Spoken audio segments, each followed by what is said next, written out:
오늘 저는 참 믿음의 회복 그런 제목으로 하나님의 말씀을 전하겠습니다.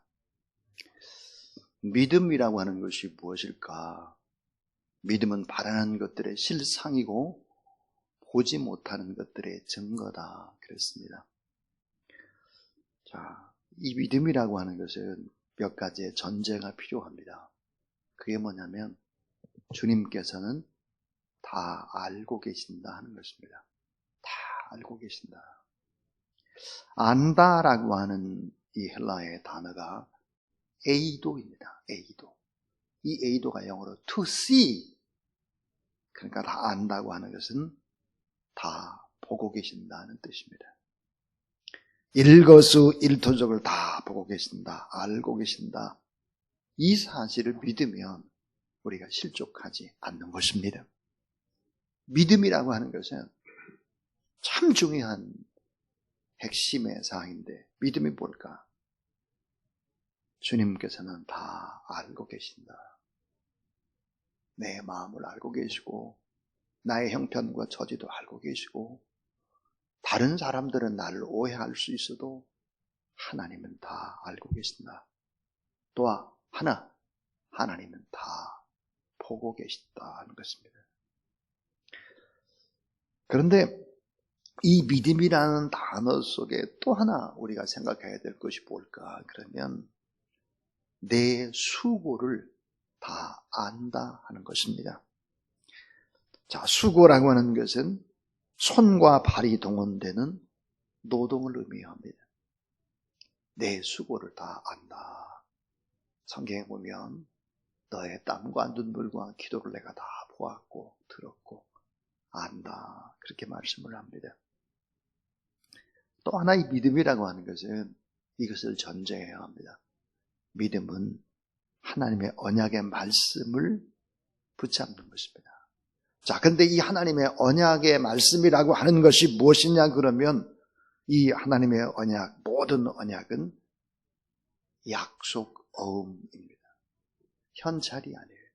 현찰이 아니고, 자, 여러분 약속 어음이라고 하는 것은 기한이 있어야 돼요. 기한.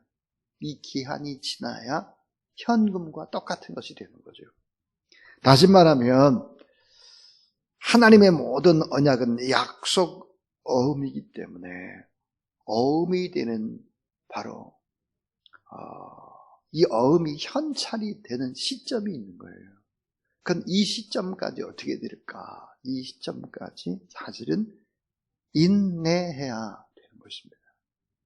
믿음이라는 것은 언제나 전제가 인내를 전제로 하는 것입니다.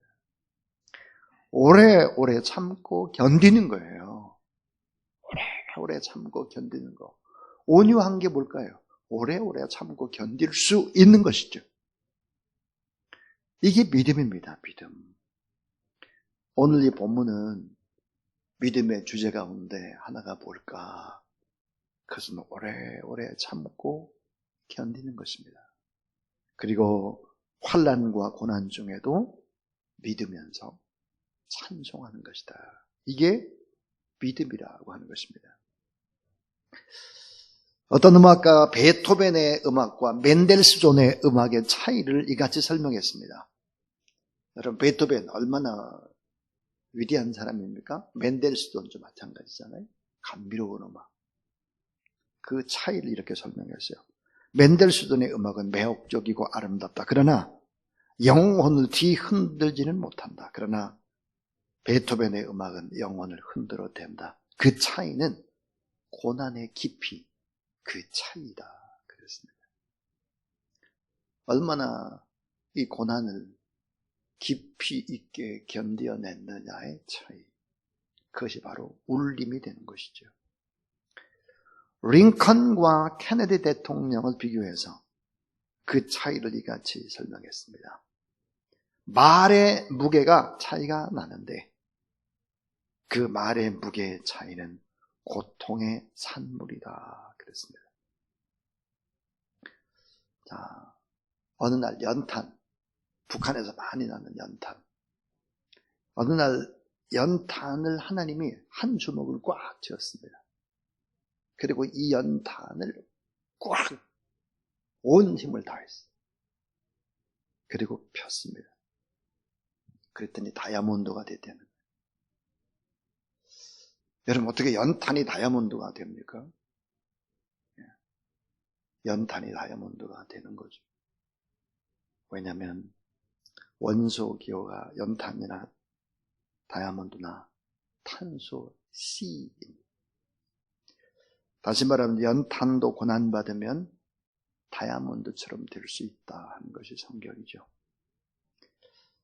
하나님은 우리의 모습을 있는 그대로 사용하실 수가 없었죠. 그래서 재련하고 단련시키고 나서 사용을 하신다. 강도가 10인 다이아몬드는 1500년대까지 무용지물이었습니다. 왜 그랬을까요? 커팅을 할 수가 없었기 때문이죠. 너무 강하기 때문에 어떤 것으로 커팅할 수가 없었어요. 원석이 아무리 좋고 커도 그 원석을 커팅해낼 수가 없었습니다. 자, 똑같은 원석이라고 할지라도 어떻게 잘라내느냐에 따라서 완전히 달라지는 것이죠. 그 값이 천차만별이죠. 인간고를 경험하지 않는 요셉을 생각할 수 있겠습니까?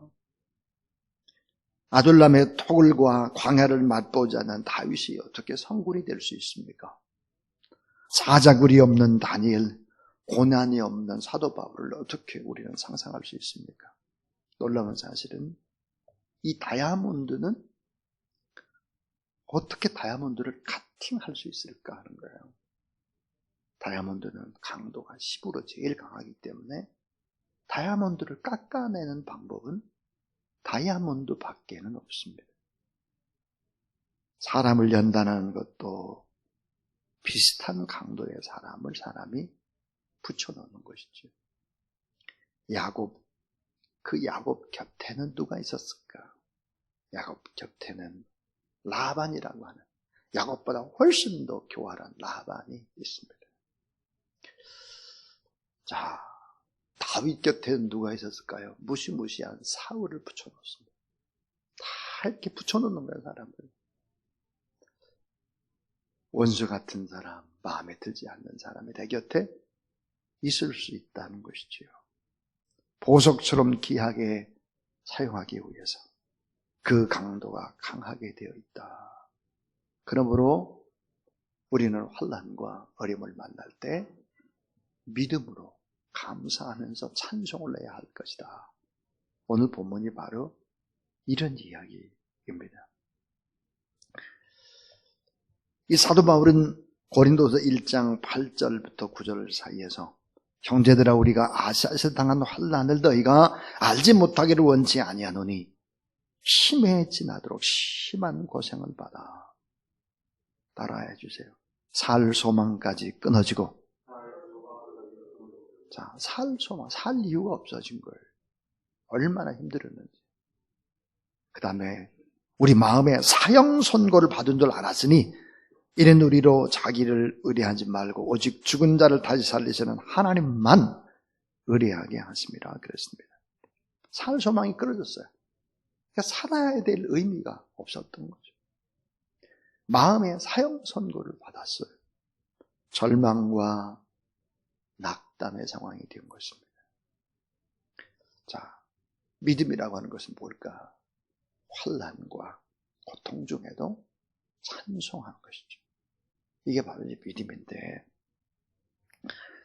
왜 그럼 환난과 고난 중에도 우리가 찬송해야 되느냐 하는 거예요. 그 첫 번째 이유입니다. 그 첫 번째 이유는 하나님의 특별한 위로와 소망 때문입니다. 환난과 고난을 통해서 하나님이 주시는 특별한 소망과 하나님이 주시는 특별한 위로가 있다 하는 거예요. 참 이게 놀라운 얘기죠. 환난을 만났을 때, 고난을 만났을 때 특별히 하나님의 위로가 강하게 오고 하나님께 주시는 소망이 강하게 더 경험되어질 수밖에 없다는 거예요. 그래서 고린도후서 1장 3절에 찬송하리로다 그는 우리 주 예수 그리스도의 하나님이시요 자비의 아버지요. 따라하세요. 모든 위로의 하나님이시며 모든 위로의 하나님이시다. 모든 위로의 하나님. 그래서 환난과 고난을 통해서 하나님의 특별한 위로와 하나님의 특별한 소망을 발견하게 된다. 그럼 환난이라는 것이 뭘까? 환난과 고난의 차이가 뭘까 하는 거예요. 이 환난이라고 하는 단어는 트립시스라고 하는 헬라어로 위로부터 무거운 짐이 떨어져서 내 가슴에 얹혀져 있고, 그리고 이 무거운 이 짐이 가슴을 찔러대고 짓눌러버리는 고통. 그러니까 이것은 의외성의 고통을 말합니다. 다시 말하면 예측 못하게 갑자기 내게 뚝 떨어진 거예요. 전혀 상상할 수 없었어요. 이게 뭘까요? 환난입니다. 또 하나는 뭘까? 고난입니다. 이 고난은 예측될 수 있는 고난이에요.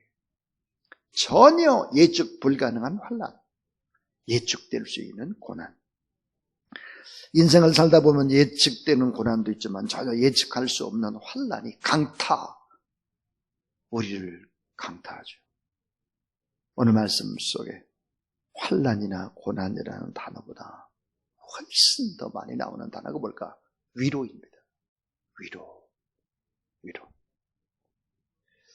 위로라는 단어는 누군가 나를 돕기 위해서 곁에 와서 서 계시다.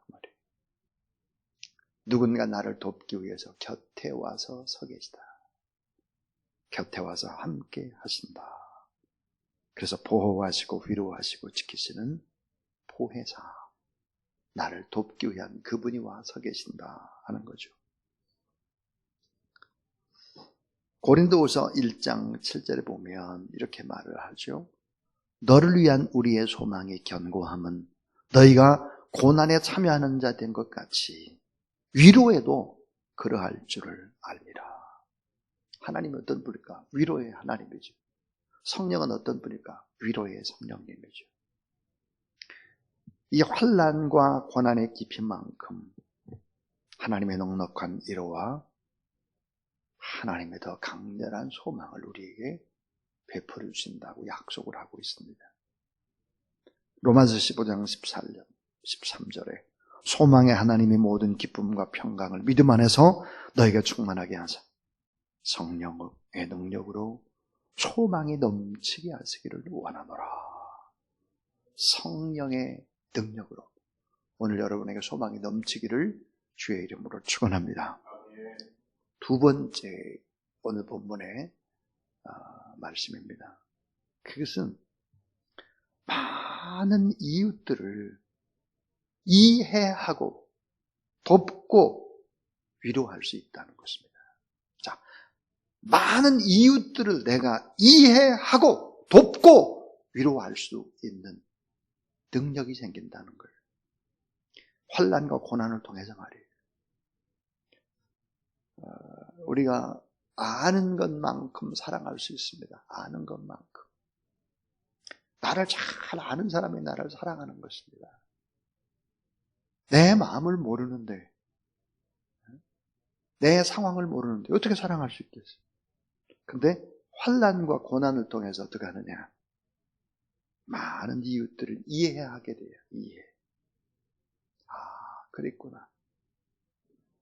저런 내가 모르는 일이 저분에게 있었구나. 이해하게 되고, 이해하니까 어때요? 돕는 거예요. 도울 수 있고, 그리고는 위로할 수 있다 하는 거죠. 여러분이 잘 아는 헨리 나우엔, 예수 그리스도를 가리켜서 상처받은 치유자, wounded healer 그랬습니다. 예수님은 누굴까? 상처받은 치유자다. 예수님의 상처를 너무 많이 받은 거예요. 너무 많이 받았기 때문에 다른 사람을 치료하고, 다른 사람을 위로하고, 다른 사람 그냥 손만 잡아도 그냥 위로가 되고 힘이 되는 거예요. 예수는 그분 자신의 상처를 받았기 때문에, 그분은 상처받은 이의 인생을 이해하기 때문에 받아주고, 잘 알기 때문에 어떻게 할까요? 울어줄 수 있는 것입니다. 울어주고, 뿐만 아니라 잘 알고 같이 고통을 나눌 뿐만 아니라 그를 위해서 중보 기도할 수 있는 것, 깊이 있게 기도할 수 있다는 것이죠. 그들의 눈물, 그들의 고통을 공감하시고 함께 느껴주시고 함께 아파하신다. 그러므로 우리 주님은 가장 적합한 wounded healer, 상처받은 치유자가 되신다 하는 것입니다. 히브리서 4장 15절은 이런 기가 막힌 하나님의 말씀이 있습니다. 우리에게 있는 대제사장은 우리의 연약함을 체휼하지 동정하지 아니하는 자가 아니요 우리 일에 모든 일에 우리와 한결같이 시험을 받은 자로되 죄는 없으시니라. 모든 것들을 다 이해하고 다 동정할 수 있다. 그렇기 때문에 예수님께 히브리서 5장 7절 8절에 보면 그는 육체에 계실 때 자기를 죽음에서 능히 구원하시리에게 심한 통곡과 눈물로 간구의 소원을 올렸고 그의 경외하심을 인하여 들으심을 얻었느니라. 그가 따라하세요. 아들이시라도 받으신 고난으로 순종함을 배워서, 자, 그분이 아들이에요. 하늘과 땅의 모든 권세를 가진 하나님의 아들. 그분이 아들이시라도 받으신 고난으로 순종함을 배워서 어떻게 되는 거예요? 많은 사람들을 이해하고 많은 사람들을 돕고 많은 사람들을 위로하고 많은 사람들을 넉넉히 치유시켜주는 그런 사람이 됐다라고 하는 것이죠. 고린도후서 1장 4절 우리의 모든 환난 중에서 우리를 위로하사 위로로 하여금 하나님께 받은 위로로서 모든 환난 중에 있는 자를 능히 위로하게 하려 하시느니로다. 우리가 다른 사람을 더 많이 이해하고 더 많이 돕고 더 많이 위로할 수 있는 큰 그릇은 언제 만들어질까? 그것은 바로 환난과 고난을 겪을 때 만들어지는 것이다 하는 이야기. 마지막 세 번째 교훈입니다. 이 세 번째 교훈은 뭘까? 하나님만 의지하고 신뢰할 수 있기 때문에 결국은 축복이 된다는 것입니다. 자, 하나님만 의지하고 하나님만 신뢰할 수 있기 때문에 결국은 어때요? 환난과 고난이 축복이에요. 환난과 고난이 축복이다 하는 것입니다. 고린도서 1장 8절 9절에 형제들아 우리가 아시아에서 당한 환난을 너희가 알지 못하기를 원치 않으니 힘에 지나도록 심한 고생을 받아 살 소망까지 끊어주고 마음의 사형 선고를 받은 줄 알았으니 이는 의로 자기를 의뢰하지 말고 나를 의뢰하지 말고 오직 죽은 자를 다시 살리시는 하나님만 의뢰하게 하심이라 그랬습니다. 왜 우리의 고난이 이렇게 많으냐 이게. 왜 대한민국이 이렇게 고난이 많으냐 이거죠. 그것은 하나님만 의지하고 그 하나님만 신뢰하라고 하는 하나님의 사인인 거예요. 혹시 여러분 신앙생활을 하다가 다른 사람 때문에 무슨 상처를 받았잖아요. 저도 상처를 많이 받습니다. 말을 하지 않지만 너무 상처를 많이 받죠. 그럴 수밖에 없잖아요. 무방비잖아요. 완전히. 그러니까 하나님만 더 의지하는 거예요. 하나님만 바라보고 하나님만 신뢰하고 하나님만 또다시 붙잡는 거죠. 이 환난과 고난을 통해서 결국은 하나님만 의지하고 신뢰할 수 있기 때문에 결국은 어떻게 될까요? 결국은 축복이라고요. 사람을 의지해서는 상처를 빵빵 받고 뒤집어지고 넘어지고 자빠지고 아무리 가까운 사람이라도 그렇습니다. 주님의 십자가라는 프리즘을 통해서 사람들을 바라보고 이해하고 그렇지 않으면 우리는 행복할 수 없죠. 시편 119편 67절에서 다윗이 이렇게 고백을 합니다. 고난당하기 전 내가 그릇 행하였더니 이제는 주의 말씀을 지키나이다. 다시 말하면 주의 말씀을 의지하고 신뢰하고 주님을 바라봅니다. 이 말이. 그래서 시편 119편 71절에 고난당한 것이 내게 유익이라. 이로 인해 내가 주의 율례를 배우게 되었나이다. 그랬습니다.